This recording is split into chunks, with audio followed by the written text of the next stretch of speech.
अस्सलामु अलैकुम वरहमतुल्लाहि वबरकातुह।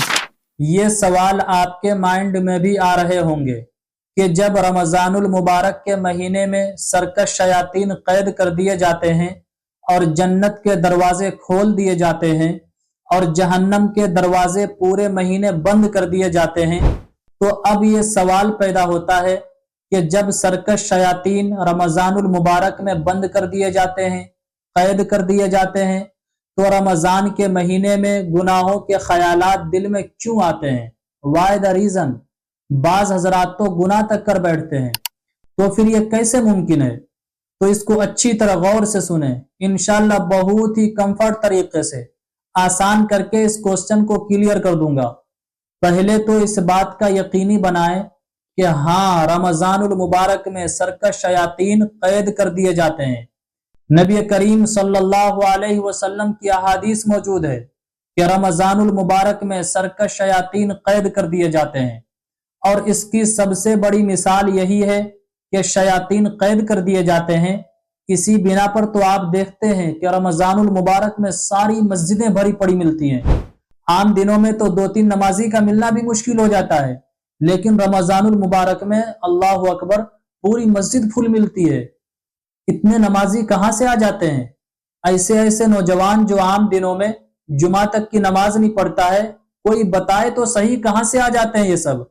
लेकिन रमजानुल मुबारक में आप देखें 5 वक्त नमाज पढ़ रहे हैं वो बंदा, फजर में भी मस्जिद में हाजिर है, जोहर असर मगरिब क्या ईशा में भी हाजिर। फिर सबसे मोस्ट इंपोर्टेंट बात कि तस्बीहात भी वो पढ़ रहा है, रोजे भी रख रहा है। और फिर सबसे अहम बात यह है कि जो नौजवान फर्ज नमाज तक आम दिनों में नहीं पढ़ता है और रमजान में देखें 20 रकत तरावी मुकम्मल पढ़ते हैं, फिर अलग से कुरान करीम की तिलावत भी कर रहे हैं। कोई एक कुरान खत्म करता है, कोई 2, कोई 3, कोई कुछ पारे। तो पता ये चला कि मेरे नबी ने जो फरमाया कि रमजान में सरकश शयातीन कैद कर दिए जाते हैं, वाकई में कैद कर दिए जाते हैं। तभी तो मस्जिद फुल नजर आती है। जो नौजवान पूरे साल दूसरों को टोपी पहनाते फिरते हैं, वो रमजान में खुद टोपी पहन लेते हैं। कोई बताए तो भाई इन नौजवानों को क्या हो गया जो सारे गुनाहों में लगे हुए थे, अचानक 5 वक्त का नमाजी बन गया। तो पता ये चला इनको बहकाने वाला इनका जो दोस्त था शैतान, वो कैद हो गया है। अब कुछ चीजें ऐसी है जो फिर भी होती है, जैसे निगाहों की हिफाजत नहीं हो पा रही है, गलत ख्यालात आ रहे हैं, गुनाहों के वसवसे दिल में आते हैं, फिल्म गाने मूवी देख रहे हैं। तो ये क्यों? अब इसको जरा क्लियर करें। पहली बात यह समझें कि इंसान गुनाह 2 तरीके से करता है। नंबर 1 शैतान, नंबर 2 नफ्स।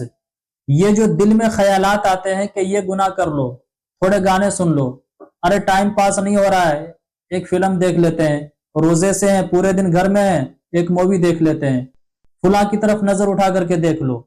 तो ये जो ख्वाहिश पैदा हो रही है कि फिल्म देख लो, गाने सुन लो, ये गुनाह कर लो, गर्लफ्रेंड से 2 मिनट बात कर लो, तो ये ख्वाहिश जो पैदा हो रही है वो नफ्स की वजह से हो रही है। और शैतान क्या करता है? गलत चीजों को अच्छे अंदाज में हमारे सामने पेश कर देता है, हमारी नजरों के सामने गलत चीजों को अच्छी चीजें बनाकर रख देता है। अरे ये कोई बड़ा गुनाह थोड़ा है, कर लो अल्लाह माफ कर देगा, अरे यार कर लो कोई बात नहीं है, बाद में तौबा कर लेना अल्लाह माफ कर देगा। तो हमें शैतान बहकाता है और नफ्स दिल में ख्वाहिश पैदा करती है। जब दिल में ख्वाहिश पैदा होती है और हम अपने नफ्स को कंट्रोल करते हैं तो शैतान बहकाने में लग जाता है। अब चूंकि इंसान तो कमजोर है, शैतान के बहकावे में आ जाता है, गुनाह कर बैठता है। लेकिन रमजान में चूंकि सरकश शयातीन कैद कर दिए जाते हैं तो हम अच्छे कामों में लग जाते हैं। लेकिन दूसरा तरीका जो है गुनाहों के करने का, नफ्स, ये अभी भी हमारे पास मौजूद है। देखिए अल्लाह ने हमारे ऊपर कितना बड़ा एहसान किया कि जो सरकश शयातीन है, जो गुनाह हमसे ऑटोमेटिक नहीं होते हैं, खुद नहीं होते हैं, बल्कि कोई करवाता है, अल्लाह उनको बंद कर देता है ताकि मेरा बंदा मेरी तरफ आ जाए। लेकिन बस नफ्स जो है इसको हम अपने कंट्रोल में लेकर के आ जाएं। तो अच्छी तरीके से इसको सुन लें। अल्लाह ताला ने रमजान हमें अता किया और रमजान में सरकश शयातीन कैद कर दिए गए ताकि हम अपने नफ्स को अच्छी तरह सवार सकें। नफ्स जो है हमारा, शैतान कैद हो गया, لیکن نفس اللہ تعالیٰ نے ہمیں دے دیا کہ لو شیطان کو میں نے قید کر دیا اور نفس جو ہے اس کو تم اچھی طرح سوار لو. لیکن ہم کیا کرتے ہیں؟ اتنا سا کام بھی ہم سے نہیں ہو پاتا ہے. بتائیے کتنے افسوس کی بات ہے. 5 وقت کی نماز ہم پر فرض کر دی گئی. جب ہم 5 وقت کے نمازی بن جائیں گے اور روزوں کی پابندی کریں گے، گناہوں سے بچیں گے، تو ہم متقی بن جائیں گے. اور متقی کسے کہتے ہیں؟ جو اپنے نفس کو کنٹرول میں کر لے، قابو میں کر لے. تو امید کرتا ہوں میرے عزیز بھائیوں اور بہنوں، آج کا یہ کوسچن بہت ہی اچھے انداز میں آپ کو سمجھ میں آ گیا ہوگا. تو آپ سے گزارش ہے زیادہ سے زیادہ شیئر کیجئے، دوست و احباب میں، گروپس میں، رشتہ داروں میں اسے سینڈ کیجئے. السلام علیکم ورحمۃ اللہ وبرکاتہ. اسلامک اسکالر مفتی خضر حیات پارس منی کے آفیشیل چینل کو سبسکرائب کیجئے، جہاں پر ملیں گے آپ کو مفتی صاحب کے بیانات، اسلامک ہسٹری، شرعی مسائل اور بھی بہت کچھ سیکھنے کو. جزاک اللہ.